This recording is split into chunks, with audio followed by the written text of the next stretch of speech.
सबसे ज्यादा ताकतवर तो लोहा है, लिहाजा आज से हम पत्थर की पूजा नहीं। O steel you are our God, we are praying for you अय्युहल हदीद अन्नका माबूद नहनु नअबुदुक।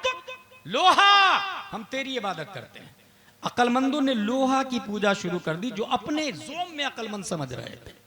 लोहा, भट्ठी का जमाना आया, लोहार बिल्ड करने लगे। लोहे को मियां फिल्मिया से ज्यादा टेम्परेचर पर रखा गया। आग ने लोहे को पिघला के सयाल मादा बनाकर बहने पे मजबूर कर दिया। लोगों ने क्या किया, लोहा को रिजेक्ट किया और माबूद आग को मान लिया। आग तू सबसे ज्यादा ताकतवर है। जिस जमाने में ख्वाजा आए थे, हजारों जगह भारत में आग की पूजा की जा रही थी। अय्युहन्नार अन्नके माबूद नहनु नअबुदुक, तू हमारा खुदा, हम तेरी इबादत करते हैं। नारे नमरूद आसमान से बातें कर रहे हो, बारिश के चंद कतरात आके उसे काफूर में बदल देते हैं। लोगों ने नार को रिजेक्ट किया, आग को रिजेक्ट किया, वाटर को सेलेक्ट किया। सबसे ज्यादा ताकतवर तो पानी है यार। सुनामी लहरें बड़ी बड़ी बिल्डिंगों को जमींदोज कर देती है। कितनी ही ज्यादा आग भड़की हुई हो, पानी आके मुझे बुझा देता है। लिहाजा ताकतवर इस पूरी कायनात में आग नहीं, पानी है। छठ पूजा शुरू हो गई, गंगा यमुना की पूजा शुरू हो गई, समंदर के तमब्बुज की इबादत की जाने लगी। दरियाए नील की पूजा उमर फारूक आजम के जमाने तक हो रही थी। जिस वक्त उमर फारूक आजम की हुकूमत में दरियाए नील सूख गया और खूबसूरत लड़की को पूजा की शक्ल में भेंट चढ़ाया जा रहा था, खलीफा वक्त की मौजूदगी में वहां के गवर्नर ने देखा कि यहाँ खूबसूरत लड़की को ज़िबा कर रहे हैं। भाई क्या कर रहे हो तुम? कहा मैं ज़िबा कर रहा हूँ लड़की को। क्यों? कहा पूजा है, अगर नहीं करेंगे तो पानी ही नहीं आएगा। कहा stop, I will ask Umar Farooq Azam रज़ियल्लाहु अन्हु। पहले मैं पूछूंगा। उमर फारूक आजम रज़ियल्लाहु अन्हु से पूछा। हजरते उमर ने दरियाए नील को खत लिखा, दरियाए नील को। आज के प्राइम मिनिस्टर की बात कुत्ता भी नहीं मानता। उमर फारूक आजम दरियाए नील को खत लिख रहे हैं। खत का मजमून था, अय्युहन नील इन कुंते तजरी मिन नफ्सिक फला तजरी व इन्नल्लाह युजरिक फसलुल्लाह अन युजरिक। दरिया अगर तू तेरी मर्जी से चलता है तो मत चल, और अगर तुझे रब चलाता है तो मेरी दुआ है कि वो तुझे जारी कर दे। खत दरियाए नील पढ़ता है और पढ़ने के बाद जो चालू होता है, आज तक कभी दोबारा सूखा नहीं है। इंसान समंदर की पूजा कर रहा।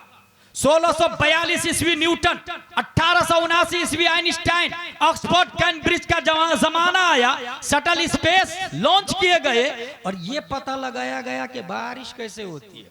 साइंसदानों ने यह कहा कि सूरज अपनी किरणों को सतहे आबे बहर पर बैठाता है। समंदर हरारते शम्स की बुनियाद पर समंदर का पानी भाप बन के ऊपर उड़ना शुरू कर देता है। तब बड़े बड़े लोगों ने, अब साइंसदानों ने कहा no no no, we are totally wrong. सबसे ज्यादा ताकतवर तो सूरज है, जिसकी वजह से बारिश होती है। भाप बना के सूरज उड़ाता है। सबको छोड़ के सूरज की पूजा, सूर्य नमस्कार वजूद में आता है। You are our God, we are praying for you. साइंसदानों ने विकिपीडिया पर लिखा, सूरज 3,33,000 गुना ज्यादा वजन है सूरज का धरती की बनिस्बत। 3,33,000 गुना। और ये धरती सिर्फ सीतामढ़ी नहीं समझिएगा, दो किस्म है, क़ारात मुहीक़ात। क़ारात 7 है और मुहीक़ात भी 7 है।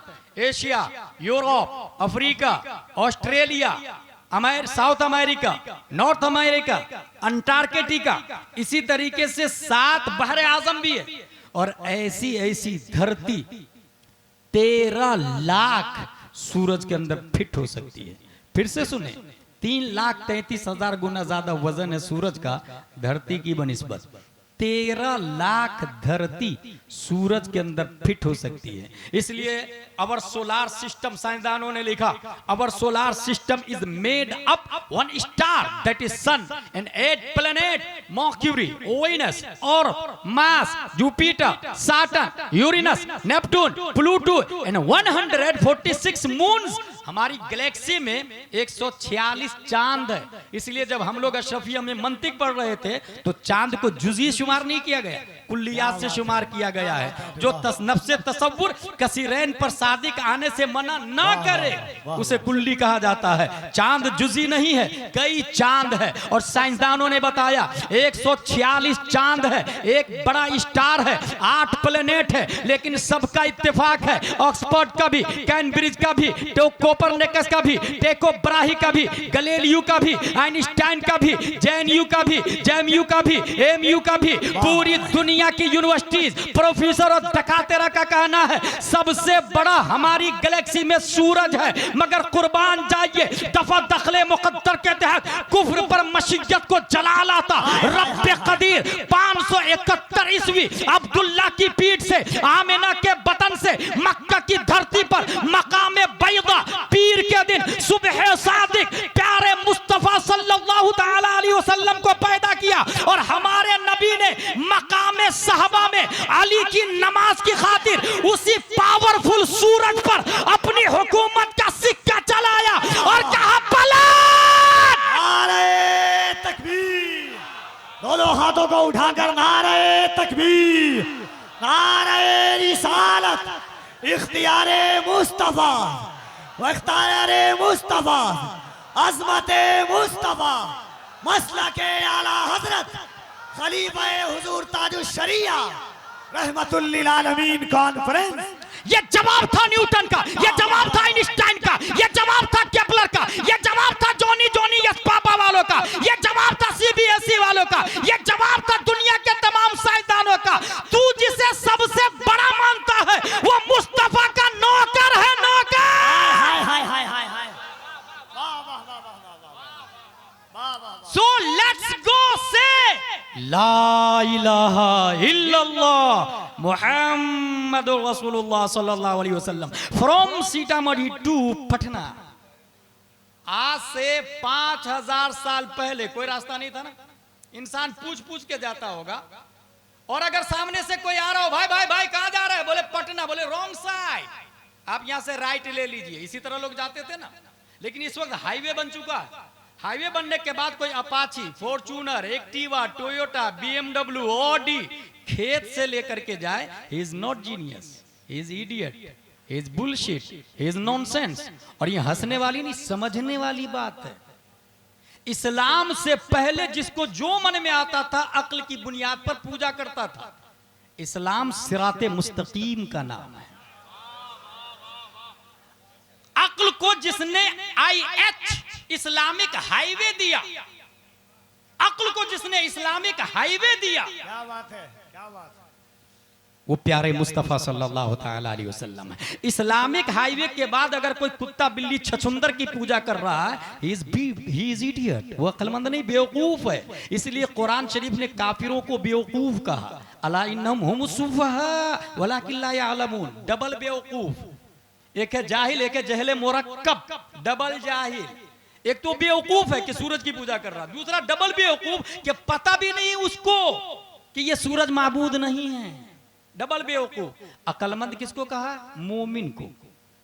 अक्लमंद मोमिन को कहा, क्योंकि बिन देखे अपने रब को एक मानता है, बिन देखे अपने रब को एक मानता है। प्यारे मुस्तफा सल्लल्लाहु तआला अलैहि वसल्लम इस्लाम लेकर के आए। अब जरा हुजूर सल्लल्लाहु तआला अलैहि वसल्लम के आने की कैफियत को जरा देखें। चूंकि दुनिया ने ये कहा, साइंसदानों ने ये कहा कि दुनिया एक सिंगुलरिटी से बनी और रिटर्न सिंगुलरिटी पर आकर खत्म हो जाएगी।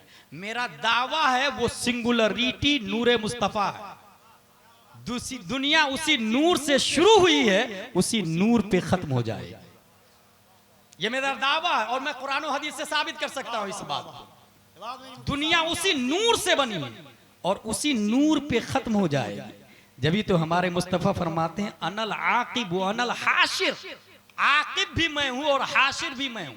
और साइंसदानों ने एक और बात लिखी है, starting with another big bang, कयामत के बाद पूरी दुनिया एक नई दुनिया के लिए तैयार हो जाएगी।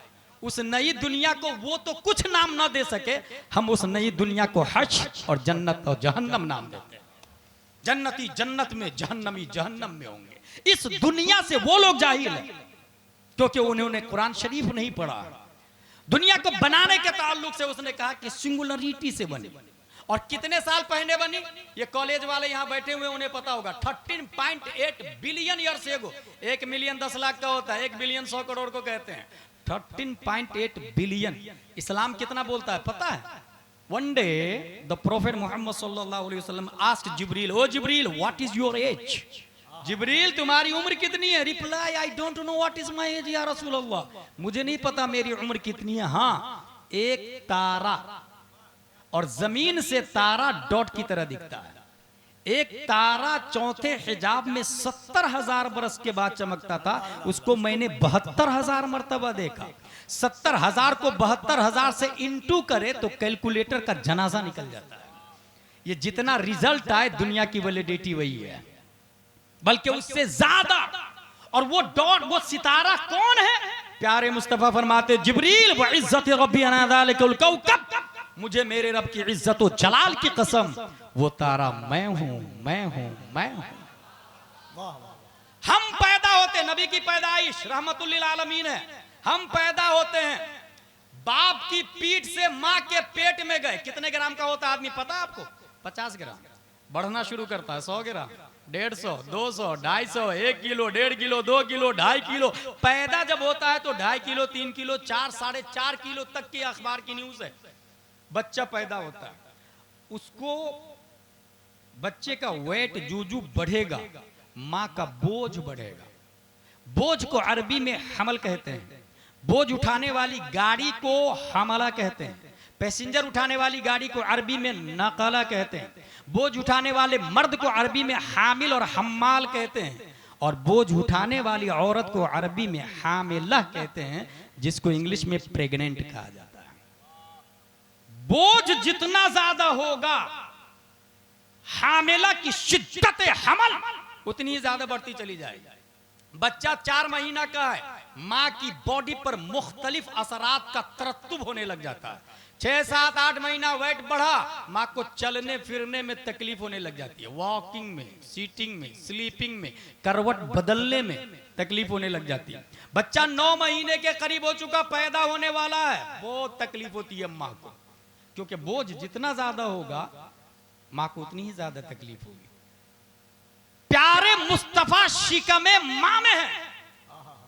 और ये अहमद रजा खां का नजरिया नहीं, गौसे आजम ख्वाजा का नजरिया नहीं, हुजूर शेरे बिहार, हुजूर शमसुल औलिया, हुजूर शेरे नेपाल का नजरिया नहीं, हाफिज मिल्लत और सदरुल शरिया का कॉन्सेप्ट नहीं। हजरत आमेना बोलती है, मेरा बेटा मेरे पेट में है, वल्लाही मा शऊरतु अन्नी हमलतु वला वजदतु लहु सिकला, खुदा की कसम मेरा बेटा मेरे पेट में है, मगर मुझे शऊर नहीं हुआ और नहीं बोझ का एहसास हुआ। मैं सोच में पड़ गया कि आखिर बोझ का एहसास क्यों नहीं हुआ। इतने में बात समझ में आई। 1879 ईस्वी में आइंस्टाइन पैदा होने वाला, उसने ये बताया सबसे ज्यादा कम वेट वाला रोशनी है, रोशनी। पता चल गया नबी माँ के पेट में जिस्म हो तब ना बोझ हो, माँ के पेट में नूरुन अला नूर। नारे तकबीर, नारे रिसालत, रहमतुल लिल आलमीन कॉन्फ्रेंस, उलमाए अहले सुन्नत, मसलके आला हजरत। वाह वाह वाह वाह। हजरत आमिना रज़ियल्लाहु ताला अन्हा फरमाती है, मेरा बेटा जब पैदा हुआ, इस वक्त का हाल यह है, जब बच्चा पैदा होता है सीतामढ़ी में कुछ माओं का जनाजा निकल जाता है। माएँ दम तोड़ देती है, इतनी शिद्दत की तकलीफ होती है।